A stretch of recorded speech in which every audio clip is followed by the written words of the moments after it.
Hi hello నమస్తే welcome to Aadya TV. AP ప్రభుత్వం మరోసారి కోర్టు ముందు దొరికిపోయిందా అంటే అవుననే చెప్పొచ్చు.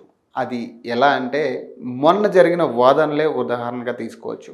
ఎలా అంటే మొన్న పొన్నవోలు సుధాకర్ గారు లేవనెత్తిన పాయింట్ ఏంటి, 27 కోట్లు టీడీపీ పార్టీ అకౌంట్లోకి వెళ్ళాయని చెప్పడం జరిగింది. అసలు స్కిల్ డెవలప్మెంట్ స్కామ్లో ఇప్పుడు దాకా జరిగిన పురోగతి ఏంటంటే ఆ 27 కోట్ల గురించే మాట్లాడుతున్నారు. అండ్ తిప్పి తిప్పి అదే ఆధారాలు చూపించడం, అదే చెప్పిందే చెప్పడం జరుగుతుంది. సో ప్రస్తుతానికి ఇప్పుడు పాయింట్ ఏంటంటే 27 కోట్లు ప్రభుత్వ అకౌంట్లోకి, అదే టీడీపీ పార్టీ అకౌంట్లోకి వెళ్ళాయని చెప్పడం జరుగుతుంది.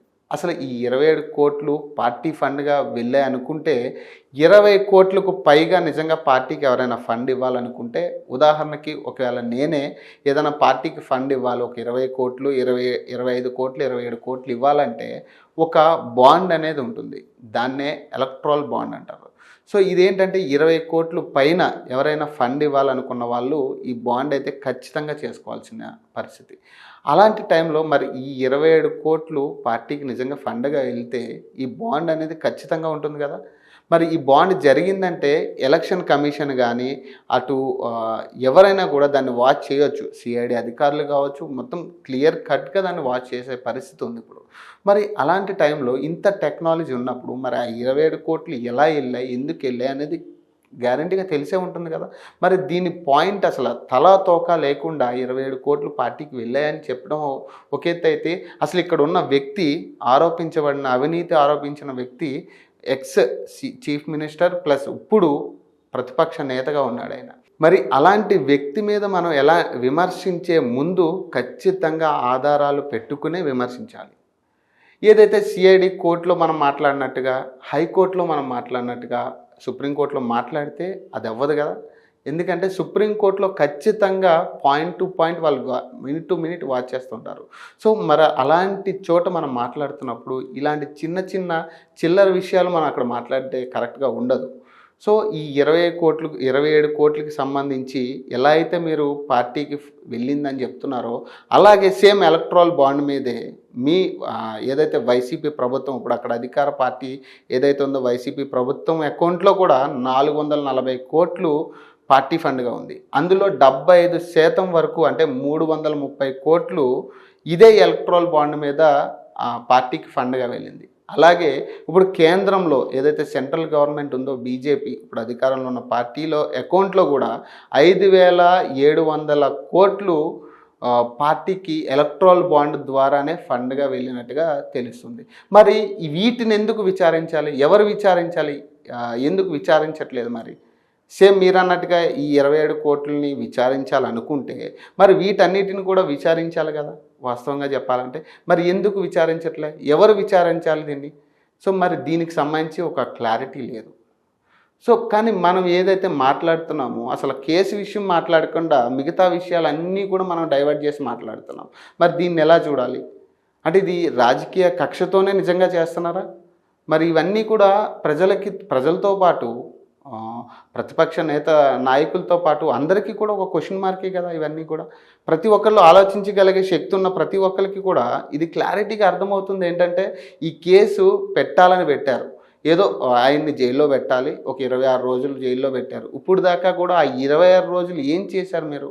అసలు ఎంతవరకు డెవలప్ చేశారు దీన్ని? ఈ కేసులో ఎలాంటి డెవలప్మెంట్ ఉంది? అసలు ఏం బయటకు తీసుకొచ్చారు, ఎలాంటి కోణాలు బయటకు తీసుకొచ్చారు? అసలు 37వ వ్యక్తిగా A37గా చంద్రబాబు నాయుడు గారిని పెట్టారు, ఓకే. మరి 36 మంది అసలు ఏమయ్యారు? 36 మందిలో అసలు ఎవరిని విచారించారు? వాళ్ళు చెప్పిన అసలు సిఐడికి వాళ్ళు చెప్పిన విచారణ ఏంటి? అసలు విచారణ ఏం జరిపారు దాంట్లో? సో వాళ్ళు ఎట్లాంటి కంక్లూజన్స్ ఇచ్చారు మీకు? అసలు ఆధారాలు ఏమున్నాయి? ఇవన్నీ కూడా ఇప్పుడు దాకా ఎవరు కూడా మాట్లాడట్లేదు. కోర్టులో కూడా అంటే వీళ్ళ క్వాష్ పిటిషన్ వేయడం జరిగింది, దాన్ని కూడా పోస్ట్ పోన్ జరుగుతూ ఉంది. సిఐడి కోర్టులో క్వాష్ పిటిషన్ విచారణ జరిగింది, తర్వాత వాళ్ళు పోస్ట్ పోన్ చేయడం జరిగింది, తర్వాత దాన్ని వాళ్ళు కొట్టేయడం జరిగింది, తర్వాత హైకోర్టుకి వేశారు, హైకోర్టులో కూడా ఒకసారి దాన్ని పోస్ట్ పోన్ చేయడం జరిగింది, తర్వాత ఆ క్వాష్ పిటిషన్ కూడా కొట్టేయడం జరిగింది హైకోర్టులో, తర్వాత ఇప్పుడు సుప్రీంకోర్టులో వాదనలు జరుగుతున్నాయి. కానీ ఒక విషయం ఏంటంటే అసలు దీంట్లో ఎంతవరకు డెవలప్ అయిందనేది కూడా ఒక క్లారిటీ రావాలి ఫస్ట్. అసలు ఎందుకు ఆరోపణలు చేశారు? అసలు ఎందుకు ఈ కేసు వేశారు? ఫస్ట్ అరెస్ట్ చేశారు కరెక్టే. ఇప్పుడు మీరేమంటున్నారు 27 కోట్లకి సంబంధించి విచారణ జరపాలి. విచారణ జరుపుతాము. దీనికి సంబంధించిన ఎవరైతే అకౌంటెంట్ ఉన్నారో వాళ్ళని విచారించాలంటున్నారు. మరి అకౌంటెంట్‌ని కూడా విచారించకుండా ఎలా మీరు ఆరోపిస్తారు? 27 కోట్లు దీని నుంచే వెళ్ళిందని చెప్పి. విచారించిన తర్వాత కదా మీరు ఈ ఆరోపణ చేయాల్సింది. మరి వీటన్నిటిని చూస్తుంటే నిజంగా కూడా ప్రతిపక్షాలు లేకుండా చేయాలని ఒక కుట్రతోనే ఇవంతా కూడా చేస్తున్నారు అనిపిస్తుంది కదా. ఖచ్చితంగా అంటే మెయిన్ నాకే లా తెలీదు. బేసిక్‌గా నాకు లా తెలీదు. అలాగే ప్రజలు చాలామందికి లా తెలియని వాళ్ళు కూడా దీని గురించి ఆలోచిస్తున్నారు. ఇప్పుడు ఈ పాయింట్స్ అన్ని చూస్తుంటే క్లియర్ కట్‌గా తెలుస్తుంది.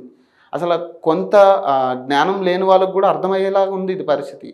సో ఇలా చేస్తే నిజంగా వచ్చే ఎన్నికల్లో మీకు ఓటేసే ఛాన్స్ ఉంటుందా వైసీపీకి? అసలు వైసీపీ గ్రాఫ్ అనేది ఎంతవరకు పెరుగుతుంది దీనివల్ల? నిజంగా టీడీపీ, జనసేన కలిసి వస్తే నిజంగా వైసీపీకి వచ్చే సీట్లు ఎంత? సో అసలు మండే అయితే నాకు తెలిసి అంటే మండే మేము మాట్లాడుతున్న ఈ అనాలిస్టులు కానీ వీళ్ళందరితో పాటు మేము మాట్లాడిన తర్వాత తెలిసింది ఏంటంటే ఈ మండేకైతే ఎంతో కొంత ఈ బెయిల్ పిటిషన్ విషయం గురించి కానీ లేదంటే క్వాష్ పిటిషన్కి సంబంధించి కానీ కొంత పురోగతి అయితే వచ్చే ఛాన్స్ ఉంది. ఖచ్చితంగా బయటకు వచ్చే ఛాన్స్ ఉన్నదనేది ఒక వాదన అయితే వినపడుతుంది.